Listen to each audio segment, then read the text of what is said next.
Hello बच्चा party, good morning to everyone. आज हमारा डिटरमिनेंट का लेक्चर 4 है और इसमें आज हमें जो है मेजर दो टॉपिक डिस्कस करने हैं। फर्स्ट है area of triangle. Area of triangle हमने 11th में भी पढ़ा है, 10th क्लास में भी पढ़ा है, लेकिन जो पढ़ा है वो इस फॉर्म में पढ़ा है कि अगर किसी भी ट्राइंगल की तीन वर्टिसेस अगर आपको गिवन है, अगर तीन एजेस आपको गिवन है, ये वाले तीन अगर कोने आपको दे रखे हैं, जब three vertices of triangle are given और तीनों वर्टिसेस अगर ये हैं तो आपने ये फार्मूला पढ़ रखा है कि हाफ टाइम्स ऑफ ये वाला फार्मूला आप सबने पढ़ा हुआ है। तो ये फार्मूला आता कहाँ से वो हमें समझना है। तो यही हमें यहाँ पे समझना है कि ये जो है इसी डिटरमिनेंट का half of x1 y1 and 1, x2 y2 and 1, x3 y3 and 1। अगर जब आप इस डिटरमिनेंट का एक्सपांसन करोगे, एक्सपांड करोगे, तब यही फार्मूला आ जाएगा। तो ये क्या है, फार्मूला याद रखने में थोड़ा सा दिक्कत होता है, कहाँ x1 लेना है, फिर y2 y3, फिर y3 y1, ये लिखने में थोड़ा सा कन्फ्यूजन हो जाता है। इसलिए हम ये वाली डिटरमिनेंट हमेशा ध्यान रखेंगे कि एरिया ऑफ ट्राइंगल कहेंगे तो तुरंत ये डिटरमिनेंट लिखना है और इसकी वैल्यू फाइंड करना है। सिंपली आप सॉल्व कर सकते हो। यहाँ पे दो बार ये तीनों 1 1 1 है, तो आप दो बार सब्ट्रैक्ट करना तो दो जीरोस बन जाएंगे और फिर एक्सपांड कर लेना, तुरंत आंसर आ जाएगा। एग्जाम्पल करते हैं अपन इसमें। ये जो टॉपिक है वो इजीएस्ट टॉपिक है, बहुत आसान है, आप 2 से 3 साल से पढ़ ही रहे हो ये टॉपिक। अगर आपको 3 वर्टिसेस गिवन है तो एरिया आप सीधा जानते हैं कि area is equal to determinant लिखना है 3 8 1 -4 2 1 5 1 एंड 1। क्या करोगे, या तो आप डायरेक्ट एक्सपांड कर दो या फिर दो बार ऑपरेशन लगा लो कि R2 को R2 माइनस R1 कर देता हूँ, R3 को R3 माइनस R1, ताकि इजी बन जाए। जैसे आप ये दोनों ऑपरेशन लगाओगे तो क्या बन जाएगा, आप ध्यान से देखिए। R1 में आप कुछ नहीं कर रहे हो तो एज इट इज है ना। अब R2 में से R1 घटाना है, इसमें से इसको घटाओगे तो -7 -6 एंड 0, और इसमें से इसको घटाओगे तो 1 सेकेंड 2 -7 एंड 0। अब आपको इसका एक्सपांड करना है, तो कैसे करोगे, इस कॉलम के अबाउट एक ही है ना ये, और ये चला जाएगा, क्या आएगा 1। अब +1 आएगा कि -1 आएगा, ये मुझे बताइए। तो यहाँ पे होता है प्लस माइनस एंड प्लस, आप -1 की पावर से भी आप कर सकते हो। तो क्या हो जाएगा, ये इंटू ये -7 इंटू -7 49, और ये इंटू ये माइनस माइनस प्लस हो जाएगा ना। माइनस माइनस का यहाँ तो एक ही माइनस है, बट एक माइनस फार्मूला का भी होता है ना, इसलिए प्लस हो गया। तो आंसर क्या आ गया आपके पास, आंसर आ गया वो है 61 स्क्वायर यूनिट। यूनिट इसकी जो भी है वो वाली यूनिट आ जाएगी। क्लियर है ना, ये बहुत ही इजी टॉपिक है। आप इस वाले फार्मूला जो था, जो आपने अभी तक पढ़ा है, आप उससे भी निकाल सकते हैं और इससे भी निकाल सकते हैं, दोनों ही तरीके। अब आगे चलते हैं। अभी इसमें जो है वो क्वेश्चन किस टाइप का आता है, सीधा तो पूछेगा नहीं कि एरिया ऑफ ट्रायंगल बताइए। इसमें जो एक टाइप का क्वेश्चन आता है वो कोलिनियरिटी ऑफ 3 पॉइंट्स। कोलिनियरिटी मतलब, कोलिनियर का मतलब क्या है, एक ही लाइन में, एक ही लाइन में क्या तीनों पॉइंट्स एक ही लाइन में है या नहीं, ये चेक करना है। अगर तीनों पॉइंट अगर एक ही लाइन में है तो इससे कोई भी ट्रायंगल बनेगा नहीं, है कि नहीं। अगर तीनों एक लाइन में नहीं होता, कहीं यहाँ पे होता तो आप ऐसे ट्रायंगल बना लेते, बट अगर ये तीनों एक ही लाइन में है, collinear means if all 3 points are in a single line then they will not form any triangle। इनसे कोई भी ट्रायंगल बनेगा नहीं। अगर ट्रायंगल नहीं बनेगा तो एरिया ऑफ ट्रायंगल क्या हो जाएगा इस केस में, ये ट्रायंगल बना ही नहीं है ना, तो एरिया ऑफ ट्रायंगल 0 है। तो इससे आपको जो अननोन वेरिएबल है वो फाइंड हो जाएगा। किस टाइप का क्वेश्चन आता है वो देखिए कि 3 पॉइंट्स है -2, 0, 0, 4 एंड k+1 आर कोलिनियर है। देखिए लिखा है कोलिनियर है, तो आप के बताइए। अब कैसे बताओगे आप कि भाई कोलिनियर है, मीन्स इसका एरिया क्या होगा, एरिया क्या होगा 0। ओके, अब area once again half of -2 0 and 1 0 4 and 1 k+1 and 1 easily है कि नहीं। फिर से आप इधर चाहो तो लगा लीजिए कि R2 is equal to R2 minus R1 and R3 is equal to R3 minus R1। इससे क्या हो जाएगा, फिर से दो जीरोस बन जाएंगे, रो 1 में आपने कुछ नहीं किया तो एज इट इज लिख दीजिए। देखो जिसमें आप कुछ कर नहीं रहे हो ना उसको फालतू में परेशान नहीं करना है। आप R1 में कुछ नहीं कर रहे हो तो R1 को एज इट इज लिख दीजिए, है ना। अब देखिए आगे चलते हैं। अब इसमें से इसको सब्ट्रैक्ट करना था। यहाँ पे क्या बन जाएगा -2, ये तो 4 ही रहेगा क्योंकि 4 में 0 जाएगा तो वही हो जाएगा, a + 2 बन जाएगा। और 1 - 1 0, k में से ये जाएगा तो k + 2, और इसमें से 0 जाएगा तो कुछ भी चेंज नहीं होगा। और ये क्या बन जाएगा, अब इसका एरिया इसके अबाउट निकालोगे तो 1 इंटू ये क्या बन जाएगा 2 इंटू k + 1, है ना, क्योंकि 1 के अबाउट करोगे तो ये गया और ये गया, तो 2 into k + 1 minus 4 into k + 2 equals to 0। ये हाफ लिखने की ज़रूरत नहीं है क्योंकि क्रॉस मल्टीप्लाई होकर ये भी 0 हो जाएगा।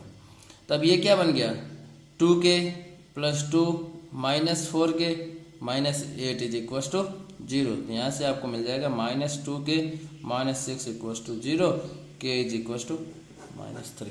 इस टाइप का सवाल आता है कि 3 पॉइंट्स आर कोलिनियर है, k बताइए, या कुछ और वेरिएबल डाल सकते हैं, वो वेरिएबल बताइए। तो कोलिनियरिटी अगर आपको चेक करनी है तो आप सीधा काम करेंगे, जो इसका एरिया ऑफ ट्राइंगल का जो डिटर्मिनेंट्स बनता है उसको डायरेक्ट आप 0 बना दीजिए। ये चेक करने का तरीका होता है। कई बार क्वेश्चन में तीनों पॉइंट्स दे देते हैं और पूछते हैं क्या ये कोलिनियर है या नहीं, तो आप क्या करोगे तुरंत डिटर्मिनेंट बनाओगे और चेक करना क्या है 0 आ रही है या नहीं। 0 है तो कोलिनियर है, 0 नहीं है तो नॉन कोलिनियर है ना। इस टाइप का क्वेश्चन शायद आपको घबराना नहीं है और इसी टाइप से करना है। कभी कभार कुछ इस टाइप के सवाल आ जाते हैं कि इफ A, B और C दे दिया, A पॉइंट गिवन है, B भी गिवन है, बट C में वेरिएबल है कि नहीं। देखो K आ गया। फॉर्म अ ट्राइंगल, बोला कि एक ट्राइंगल बना रहे हैं जिसका एरिया 3 स्क्वायर यूनिट है, 3 स्क्वायर यूनिट इसका एरिया है, तो आप K बताओ। क्या करोगे, आप जानते हैं एरिया क्या होता है 1/2, डिटर्मिनेंट में 1 3 1 0 0 1 K 0 और 1, ये कितना दिया आपको 3। अब देखिए आपको लगाने की जरूरत नहीं क्योंकि इस रो में ऑलरेडी 2 0 हैं, तो आप इसी के अबाउट एक्सपांड कर दोगे। अब ये 1/2 इधर मल्टीप्लाई हो जाएगा तो क्या बन जाएगा 6 बन जाएगा ना, क्रॉस मल्टीप्लाई। और आप इसके अबाउट एक्सपांड कर रहे हो तो इस 1 के आगे ये क्या है 8 2 3, तो आप क्या लोगे, देखिए आप 2 तरीके से हमने बताया, प्लस माइनस, तो माइनस प्लस माइनस आप ऐसे जाओ, या फिर -1 की पावर i + j 2 + 3, और जो है वो लिख दीजिए।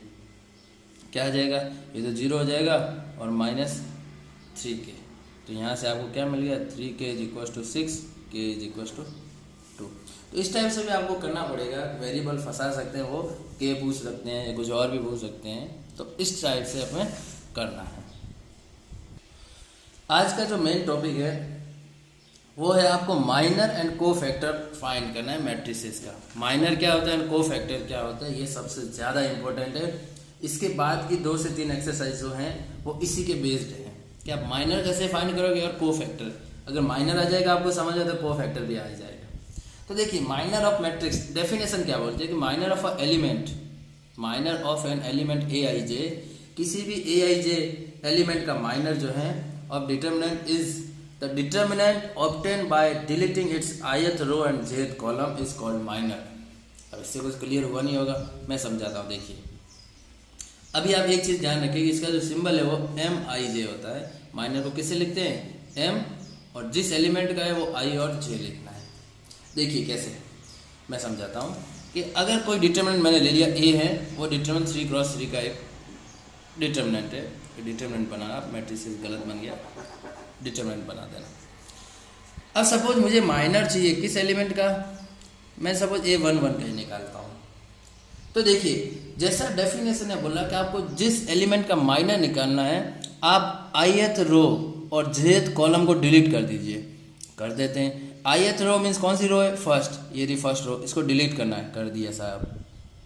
jth कॉलम, कौन सा कॉलम है, फर्स्ट, इसको डिलीट कर दो। जो दिख रही है वही माइनर है, वो क्या है उस एलिमेंट का माइनर। और ये क्या दिख रहा है A22 A23 A32 and A, ये क्या हो गया माइनर ऑफ एलिमेंट A1। समझ में आया कि नहीं आया कि जिस एलिमेंट का हमें माइनर फाइंड करना है उस रो को और उस कॉलम को आप डिलीट कर दीजिए। देखना ध्यान रखना, जब हम एक्सपांड कर रहे थे ना तब हम ये एलिमेंट भी यहाँ साथ में ले रहे थे ये, लेकिन यहाँ पे नहीं लेना है। यहाँ पे जिस एलिमेंट का माइनर फाइंड कर रहे हैं उस रो को उड़ा दीजिए और उस कॉलम को भी गायब कर दीजिए, पीछे जो दिखे वो लिख दीजिए। अब इसको एक्सपांड आप कर सकते हैं ऐसे क्रॉस मल्टीप्लाई के साथ, है ना। एक और मैं बताता हूँ आपको, इसमें प्लस माइनस का भी आपको ध्यान नहीं रखना। सपोज मुझे निकालना है A23 निकालना है ना, तो A23 आप सोच के बताइए रो कौन सी डिलीट करनी है, सेकेंड। कॉलम कौन सा डिलीट करना है, थर्ड। सेकेंड रो कौन सी है, ये रही। थर्ड कॉलम कौन सा है, ये रहा। इन दोनों को डिलीट करना है। अब ध्यान से देखें A23 एलिमेंट कहाँ है, उसकी रो और उसकी कॉलम को उड़ा दो। मीन्स बीच वाली रो उड़ानी है और लास्ट वाला कॉलम उड़ाना है, बीच वाली रो और लास्ट वाला कॉलम। अब देखिए कौन कौन सा एलिमेंट आपको दिख रहा है, A11, A12, A31 और A32। ये चारों के चारों एलिमेंट्स आप ले लीजिए, A11, A12, A31 and A।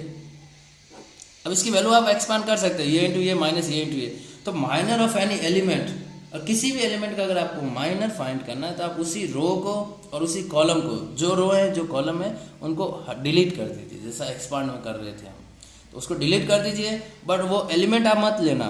A23 है ना, A23 से हमें कोई मतलब नहीं है, बट एक्सपांसन में था इसलिए -1 की पावर वगैरह वगैरह लगाते थे, उसका यहाँ पे कोई रोल नहीं है। यहाँ पे किसका है कि जो भी एलिमेंट का हमें माइनर फाइंड करना है उस रो को एंड उस कॉलम को डिलीट कर दीजिए।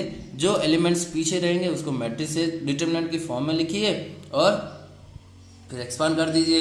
अब देखिए डेफिनेशन में वापस आते हैं, आप ध्यान से देखिए क्या लिखा था। Minor of an element Aij, किसी भी एलिमेंट Aij का माइनर फाइंड करना है ऑफ डिटरमिनेंट, किसी भी डिटरमिनेंट का, is the determinant obtain by, हमें वो डिटरमिनेंट ऑब्टेन होगा deleting its ith row and jth column. Means Aij किसी भी एलिमेंट का अगर माइनर फाइंड करना है तो हम उस डिटरमिनेंट में उस एलिमेंट के अलोंग जो रो और कॉलम है उसको डिलीट करेंगे और जो डिटरमिनेंट ऑब्टेन होगा उसको क्या बोलेंगे, माइनर। यही तो किया ना कि A11 चाहिए तो 1 रो और 1 कॉलम डिलीट कर दिया, जो डिटरमिनेंट ऑब्टेन हुई यही क्या है इसका, माइनर। यही थी डेफिनेशन, है ना। अब एग्जाम्पल हम आगे करेंगे। अब आ जाते हैं कोफैक्टर पे। कोफैक्टर पे इन दोनों वर्ड की आप हिंदी देख लेना, माइनर की तो आप समझ लेते हैं, कोफैक्टर शायद कुछ सहगुणांक ऐसे कुछ बोलते हैं, आप देख लेना। कोफैक्टर देखो क्या है ना, कोफैक्टर और माइनर दोनों ऑलमोस्ट सेम ही है। एक चीज़ का फर्क है कि cofactor of element Aij is denoted by Aij, इसके लिए जो सिंबल यूज़ करते हैं वो कैपिटल Aij यूज होता है। माइनर के लिए क्या होता था, Mij, इसके लिए Aij। तो Aij और Mij में रिलेशन क्या है, सिर्फ -1 की power i plus j extra आ जाता है। तो आपको फाइंड माइनर ही करना है, फिर उसके आगे क्या लगा लोगे, -1 की पावर i प्लस जे, और i प्लस जे कहाँ से आएगा, किस एलिमेंट के अलोंग आपने कोफैक्टर फाइंड किया है वहाँ से i प्लस जे आ जाएगा। समझ में आया गया है। मैं करके दिखाता हूँ एक क्वेश्चन में, आप देखिए। Find the cofactor of element A12, A31, A33 का आपको क्या निकालना है, कोफैक्टर। सपोज मैं पहले A12 का निकालता हूँ, आप ध्यान से समझना एकदम, ये काफ़ी इंपॉर्टेंट टॉपिक है। तो देखिए A12 का पहले मैं क्या करूँगा, मुझे पता है कि पहले क्या चाहिए मुझे, Mij, फिर -1 की पावर i लगा दूंगा।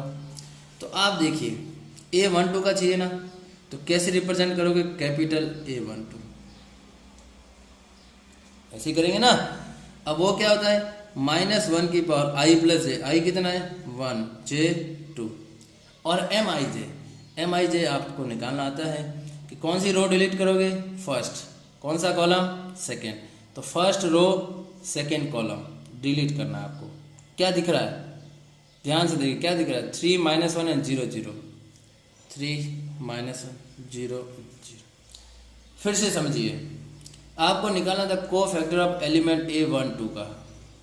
रिप्रेजेंट कोफैक्टर को कैपिटल A से करते हैं, और जो जिस एलिमेंट का निकालना वो ऑर्डर बाजू में 1 2।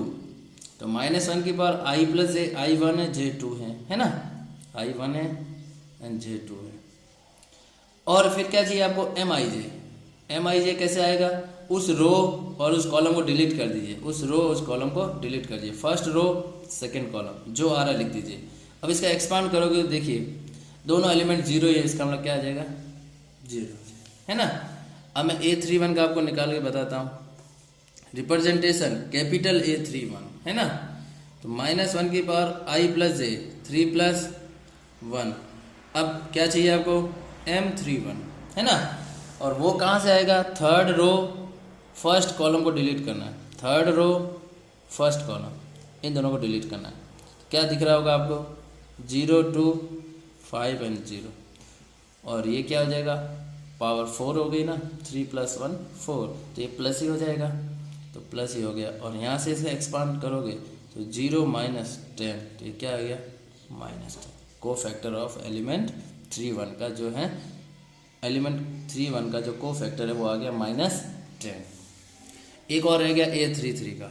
A33 का रिप्रेजेंट सिंबल कैपिटल A33 -1 की पावर। ये आप जब एक दो प्रॉब्लम करोगे ना, आपसे जब प्रैक्टिस हो जाएगी ना, तो ये आपको इतना सिंपल लगेगा कि आप बिना लिखे उसका आंसर बता पाओगे एक चुटकी में। देखिए 31 है ना, अब क्या चाहिए आपको, minor, third row third column delete करना है, third row third column delete करना है। तो आपको जो दिख रहा है 1 0 3 एंड 5। अब -1 की पावर 6 1 सेकेंड प्लस हो जाएगा, और इसका एक्सपांसन 5 - 0 प्लस का 5। तो ये आपको मैंने को फैक्टर भी सिखा दिया और माइनर भी। ये ध्यान रखना बहुत इंपॉर्टेंट है, को फैक्टर से हम लोग इन्वर्स मैट्रिक्स, इन्वर्स डिटरमिनेंट सब कुछ फाइंड करेंगे। तो आप अच्छे से समझना कैसे फाइंड करते हैं, कन्फ्यूजन हो तो आप बेझिझक पूछना। अभी जो है टाइम है वो होमवर्क का है। मैंने आपको क्वेश्चन 4 प्रोवाइड किए हैं। क्वेश्चन 1 आपको कोलिनियर है के फाइंड करना है। क्वेश्चन 2 में आपको चेक करना है क्या ये तीनों पॉइंट्स कोलिनियर है या नहीं। क्वेश्चन 3 में आपको माइनर फाइंड करना है, किस किस एलिमेंट का वो मैंने मेंशन कर रखा है। एंड क्वेश्चन 4 में आपको को फैक्टर फाइंड करना है, किस एलिमेंट्स का वो मैंने सब लिख रखा है, डिटरमिनेंट भी आपको दे दिया है। ये क्वेश्चन 4 आज आपको होमवर्क में करने हैं। तो ईमानदारी से करना और अच्छे से करना, बिल्कुल आसान सा होमवर्क है। Thank you.